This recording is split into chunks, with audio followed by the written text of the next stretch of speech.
आप अपनी बेटियों को ये 5 बातें ज़रूर सिखाएँ। ये कहानी एक तोता और एक मैना की है। कहानी में आप जान पाएँगे कि अपने घर की बेटी की परवरिश कैसे करें, क्या टालें, अगर गलत परवरिश का नतीजा क्या होता है, किसी भी घर में बेटी का जन्म लेना कितना शुभ होता है, कितना ख़ास होता है। जब घर में बेटी जन्म लेती है, हमारे शास्त्रों और पुराणों में कहा गया है कि बेटी का जन्म हर किसी के घर में नहीं होता, बल्कि उसी घर में होता है जो बहुत भाग्यशाली होते हैं। बेटी को लक्ष्मी स्वरूपा माना जाता है और बेटियां ही होती हैं जो सृष्टि को निरंतर चलाती हैं। भगवान श्री कृष्ण ने अर्जुन से कहा था, हे पार्थ, जिस दिन इस सृष्टि में बेटियों का जन्म होना बंद हो जाएगा तब धीरे धीरे सृष्टि का अंत हो जाएगा। लेकिन बेटियों की सही परवरिश करना हर किसी के बस की बात नहीं होती है। जो लोग अपनी बेटियों को ज़्यादा छूट देते हैं, उससे ज़्यादा आज़ादी देते हैं, ज़्यादा लाड प्यार से उन्हें बड़ा करते हैं, उनकी बेटियां बिगड़ जाती हैं। तो चलिए कहानी शुरू करते हैं। प्राचीन समय की बात है। एक जंगल में बहुत ही पुराना और विशाल बरगद का पेड़ था। उस पेड़ पर एक तोता और एक मैना बैठे हुए थे। ठंड का मौसम था, बड़ी ही ठंडी रात थी। जब मैना ने तोता से कहा, हे प्रिय, आज की रात कैसे कटेगी? नींद भी नहीं आ रही है और सर्दी भी बहुत ज़्यादा पड़ रही है। कोई ऐसी कहानी सुनाओ कि मेरा मन भी लगा रहे और रात भी कट जाए। तोता ने कहा, हे प्रिय, मैं जो कहानी सुनाने जा रहा हूँ उसे तुम बहुत ध्यान से सुनना, क्योंकि कहानी बहुत सीख देने वाली है, बहुत ही प्रेरणादायक है। ये कहानी एक राजा और उसकी बेटी की है। तोता ने कहा, हे प्रिय, हर पिता को अपनी बेटी को इन 5 बातों को शिक्षा अवश्य देनी चाहिए। जो पिता अपनी बेटी को ये 5 बातों की शिक्षा नहीं देता है वो जीवन भर रोता है। फिर तोता कहानी सुनाने लगता है। हे प्रिय, किसी नगर में एक राजा राज करता था। उस राजा के 2 बेटे थे। उसकी कोई बेटी नहीं थी। उस राजा को बेटी की बहुत चाहत थी। वो चाहता था कि घर में लक्ष्मी पैदा हो जाए। उसने खूब दान धर्म किया, मन्नतें मांगी, पूजा अनुष्ठान किया। आखिर उसकी प्रार्थना भगवान ने सुन ली और उसे एक पुत्री की प्राप्ति हुई। जब बेटी ने जन्म लिया तो राजा के राजमहल में बड़ा ही हंसी खुशी का माहौल रहा। बेटी सबकी लाडली हुई। राजा अपनी बेटी से इतना प्रेम करता था, इतना लाड प्यार करता था कि इसकी कोई सीमा ही नहीं। बेटी को कुछ मांगने की जरूरत ही नहीं पड़ती थी। उससे पहले राजा अपनी बेटी की हर इच्छा पूरी करता था। बेटी के लाड प्यार को मैं इतना बेटी को बिगाड़ दिया राजा के लाड प्यार ने कि वो मनमानी करने लगी। वो किसी की नहीं सुनती। बैठे बैठे सब उसे मिलने लगा तो किसी काम में उसका मन नहीं लगता था। वो देर तक सोई रहती थी, घर के नौकरों से झगड़ा करती और घर वाले कुछ कहते तो उल्टा उनको ही सुना देती। थोड़ी बड़ी हो जाने के बाद वो दिन भर जवान लड़कों के साथ घूमा करती, रात को देर से घर पर आया करती। राजा की बेटी थी तो पैसे की कमी नहीं थी। उनके इशारों पर दूसरों को नाचना उसे अच्छा लगता था। जब रानी राजा से कहती कि आपने इस लड़की को बिगाड़ दिया तो राजा अपनी रानी को कहकर चुप करा देते कि एक ही तो बच्ची है, उसे लाड प्यार न करूं तो किसे करूं, अभी छोटी है, वक्त आते ही बदल जाएगी। तोता ने कहा, प्रिय, अपनी बेटियों से प्यार जरूर करना चाहिए, उनका ख्याल भी रखना चाहिए और उनकी हर जरूरत भी पूरी करनी चाहिए, लेकिन इतना भी लाड प्यार न करो कि वो बिगड़ जाए और खुद का जीवन बर्बाद कर ले। लेकिन राजा बेटी के प्यार में बिल्कुल अंधा हो गया था। बेटी के प्यार में उसे कुछ दिखाई नहीं दे रहा था, सिर्फ अपनी बेटी ही दिखाई देती थी। उसे कभी ये ख्याल नहीं आया कि आज मेरी बेटी है, कल इसे पराया घर जाना है। बेटी को पराया धन इसलिए कहते हैं क्योंकि उसको दूसरे घर जाना पड़ता है। राजा इस बात को भूल गया था। वो अपनी बेटी से इतना प्यार करता था कि उसे कभी डांटता भी नहीं था। अगर कभी रानी उसे डांटती तो उल्टा उससे ही लड़ता। फिर तोता ने कहा, समय गुजरता चला गया। अब राजा की बेटी जवान हो गई। अब राजा को चिंता सताने लगी कि अब हमें बेटी छोड़कर एक दिन ससुराल जाएगी। कोई अच्छा सा वर, अच्छा सा रिश्ता ढूंढकर इसकी शादी करनी पड़ेगी। हर बेटी के माता पिता यही चाहते हैं कि अपनी बेटी के अच्छे से घर में शादी करें और उसका घर अच्छे से बस जाए। राजा इसी चिंता में डूबा रहता। अपनी बेटी के लिए अच्छे अच्छे रिश्ते ढूंढने लगा। अच्छे अच्छे रिश्तों की तलाश में वो रहता। आखिरकार उसे एक अच्छा रिश्ता मिल गया। राजा ने अपनी बेटी की शादी बड़ी धूमधाम से की।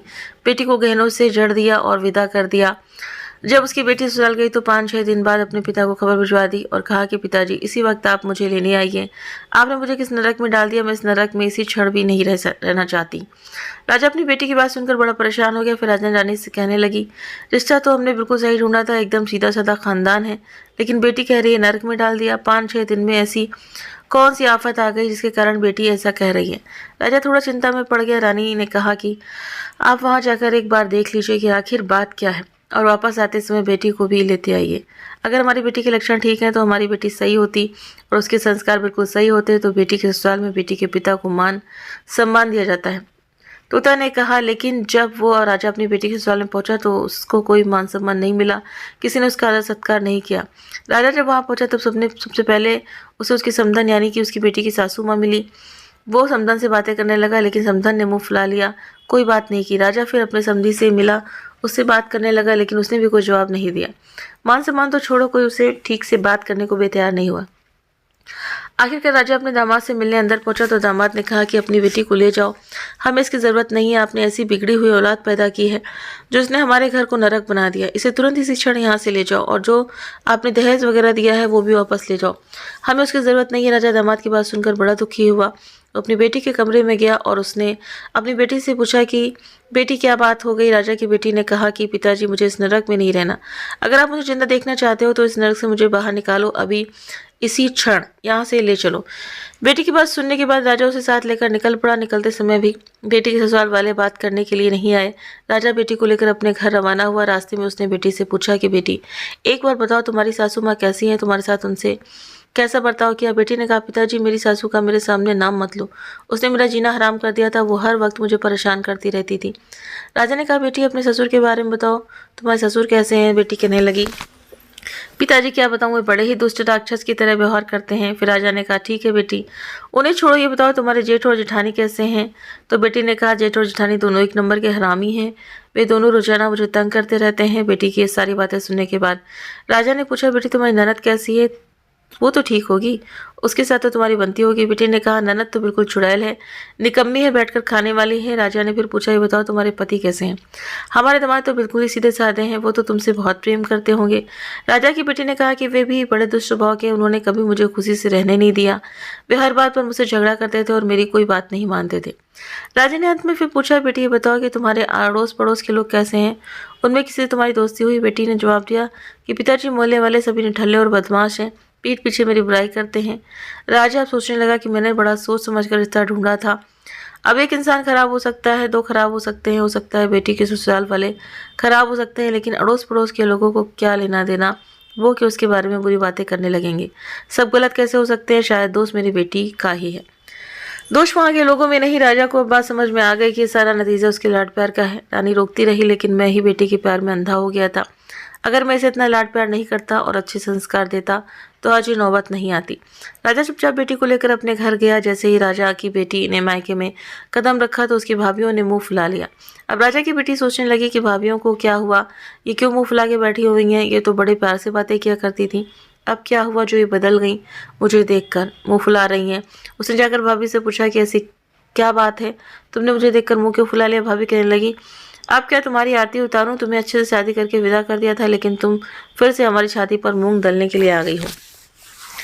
आज के बाद तुम मुझसे बात मत करना। भाभी तो उससे नाराज हुई लेकिन घर के बाकी सदस्य भी उससे बात नहीं करते, केवल राजा यानी उसके पिता ही उससे बात करते। अब वो धीरे धीरे बड़ी दुखी रहने लगी, धीरे धीरे उसकी आंखें खुलने लगी, समय निकलता गया, उसके साथ वैसा ही व्यवहार होता रहा। वो बड़ी दुखी रहने लगी। वो जब भी घर से बाहर निकलती तब उसकी सहेलियां हर बार यही पूछा करती कि तुम अकेली ही कैसे आ गई, जीजा जी कहाँ हैं। अड़ोस पड़ोस के लोग भी यही पूछा करते कि तुम अकेली कैसे आ गई, दामाद जी कहाँ हैं। अब लोगों के ताने सुन सुनकर वो बहुत परेशान होने लगी। कहीं भी जाती तो पहचान वाले यही सवाल पूछते, इसी बात की चर्चा करते कि राजा की बेटी अकेली मायके आ गई है, नई नई शादी हुई थी, इसका तलाक होने वाला है। राजा को भी हर बार यही ताने सुनने पड़ते, वो दुखी हो जाता। पिता को दुखी देखकर बेटी भी परेशान हो जाती। फिर धीरे धीरे उसके समझ में आया कि सारी गलती की जड़ तो मैं खुद हूँ, मेरी गलती के कारण आज मेरे पिता का सर नीचे झुक गया। वो दुखी रहने लगी। फिर भी वो अपने ससुराल जाने के लिए तैयार नहीं थी। वो यही कहती थी कि पिताजी अच्छा होता कि मैं कुंवारी रह जाती, मैं शादी ही ना होती तो बहुत अच्छा होता। फिर एक दिन राजा अपनी बेटी के कमरे में गया, उसने देखा बेटी बड़ी चिंता में है। वो बेटी के पास गया और पूछा बेटी क्या बात है, आज बड़ी परेशान दिखाई दे रही हो। बेटी ने कहा पिताजी हाँ मैं बहुत दुखी हूँ, आप मेरी शादी नहीं करते तो मैं सुख से रह लेती, लेकिन मेरी शादी करके आपने मुझे दुखों के कुएं में ढकेल दिया। अब मैं क्या करूँ, मुझे समझ नहीं आ रहा है। मेरा ससुराल नर के समान है, वहाँ जाऊँ तो कैसे जाऊँ। यहाँ भी कोई मुझसे ठीक से बात नहीं करता, माँ बात नहीं करती, भाई भौजाई बात नहीं करते, सभी मुझसे नफरत करते हैं, ऐसा क्यों हो रहा है। राजा ने कहा कि बेटी यही पास में एक बहुत बड़े विद्वान पहुंचे हुए साधु आए हुए हैं, वे त्रिकालदर्शी हैं। तुम्हारी समस्या को लेकर मैं उनके पास गया था, उन्होंने मुझे एक उपाय बताया। अगर तुम इस उपाय को करती हो तो 6 महीने के अंदर तुम्हारे सभी ससुराल वाले तुम्हारी मुट्ठी में होंगे, सब तुम्हारे इशारे पर नाचेंगे। पिता की बात सुनकर बेटी बड़ी खुश हो गई और पूछने लगी पिताजी जल्दी से मुझे वो उपाय बताइए, मैं उसे ज़रूर करूँगी। राजा ने बेटी को उपाय बताया कि 6 महीने तक एक मंत्र का जाप करना और साधना करनी है, फिर जैसा तुम कहोगी वैसा ही वे लोग करेंगे, तुम घर की रानी बन जाओगी। बेटी बड़ी खुश हुई और कहने लगी पिताजी ये तंत्र मंत्र वाला काम मुझसे नहीं होगा, कोई सरल साधारण रास्ता मुझे बताइए। राजा ने कहा ठीक है बेटी, अगर तुम मंत्र का जाप नहीं करना चाहती हो तो तुम्हारे लिए मंत्र का जाप मैं करूँगा, तुम सिर्फ साधना कर लेना। बेटी ने पूछा साधना कैसे करनी है? राजा कहने लगा तुम्हें 6 महीने तक बिल्कुल भीतवासी रहना होगा, बिल्कुल कम ना के बराबर बात करनी होगी, कम से कम बोलना होगा, तुमसे कोई कुछ कहे तो बिल्कुल जवाब नहीं देना, हर एक की बात को सुनना और हर बड़े व्यक्ति के पैरों को छूना, यही साधना है। बेटी पूछने लगी पिताजी 6 महीने की करना होगा, इससे ज़्यादा तो मैं नहीं कर पाऊंगी। राजा ने कहा बस 6 महीने ही तुमको ये करना है। बेटी तैयार हो गई, राजा उसे लेकर उसके ससुराल चला गया। जैसे ही बेटी ने ससुराल में कदम रखा वैसे सामने उसकी सास खड़ी हुई। उसने खूब भला बुरा कहा और कहा कि आप पहले आए थे, अभी हमने बता दिया कि तुम्हारी बेटी के लिए यहाँ जगह नहीं, हमें इसकी ज़रूरत नहीं है, इसे वापस ले जाओ, ऐसी बिगड़ी औलाद आपने पैदा की है, इसकी हमें ज़रूरत नहीं है। सास ने ना कोई सम्मान दिया, ना प्रेम से बात की। अपनी सास की ऐसी हरकतों को देखकर बेटी को भारी गुस्सा आया, लेकिन राजा ने बेटी को इशारों में ही समझाया कि बेटी तुम्हें साधना करनी है, उसके नियमों का ध्यान रखो, 6 महीने तक तुम्हें मीतभासी रहना है, झगड़ा नहीं करना है, जो कोई भी कुछ कहे सबकी आज्ञा का पालन करना है, तुम अपने कमरे में जाओ। कहते हैं ना बेटी के पिता को हमेशा ही सिर झुकाकर रहना पड़ता है। तो उसने समधन की सब बातें सिर झुकाकर सुन ली और समधन से कहा बहन जी गलती हर इंसान से होती है, इससे भी गलती हुई है, इसको एक मौका जरूर दीजिए। अब ये सुधर गई है, अब पूरी तरह से बदल चुकी है। किसी तरह से विनती करके उन्होंने समधन को मनाया। समधन ने कहा ठीक है, मैं 6 महीने तक इसके बर्ताव को देखूंगी, पहले की तरह व्यवहार आ तो वापस भेज दूंगी, फिर जिंदगी में दोबारा कभी शक्ल मत दिखाना। तब राजा ने उसकी बात को स्वीकार कर लिया और कहा कि ठीक है, आप 6 महीने तक इसे घर पर रखिए और इसका बर्ताव देखिए, बिल्कुल शांत स्वभाव की हो गई है, बिल्कुल सुधर गई है। राजा अपनी बेटी को उसके ससुराल में छोड़कर वापस चला गया। बेटी फिर से अपने ससुराल में रहने लगी और साधना वाली बात बिल्कुल नहीं भूली। वो सुबह जल्दी उठती, नहा धोकर काम में लग जाती। सास को बड़ा आश्चर्य हुआ कि कुछ दिनों पहले तो ये अकड़ दिखाती थी, किसी की नहीं सुनती थी और हम पर हुक्म चलाती थी, बैठे बैठे खाती थी, लेकिन आज ये मेरे पाँव कैसे पड़ रही है, वो बड़ी अचंभित हो गई। राजा की बेटी सास के पाँव छूकर कहती है माँ जी मुझे आशीर्वाद दीजिए, आपका आशीर्वाद मेरे लिए बहुत महत्वपूर्ण है, अगर आप मुझे आशीर्वाद दोगी तो मेरी साधना सफल हो जाएगी। सास ने उसे आशीर्वाद दिया कि बेटी तुम खुश रहो, तुम्हारी जो भी साधना है सफल हो। इस तरह से वो अपने घर में रहने लगी। फिर एक दिन वो अपने ससुर के लिए भोजन का थाल लेकर जा रही थी। जब ससुर को भोजन पकड़ाने लगी तो हाथ से छूटकर थाल नीचे गिर गया।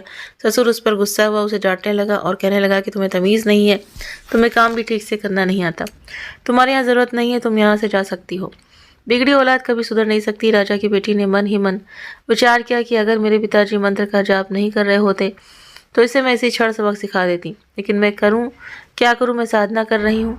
चुप रहने की मेरे पिताजी मंत्र का जाप कर रहे हैं, इसलिए ससुर की इतनी बात सुननी पड़ रही है।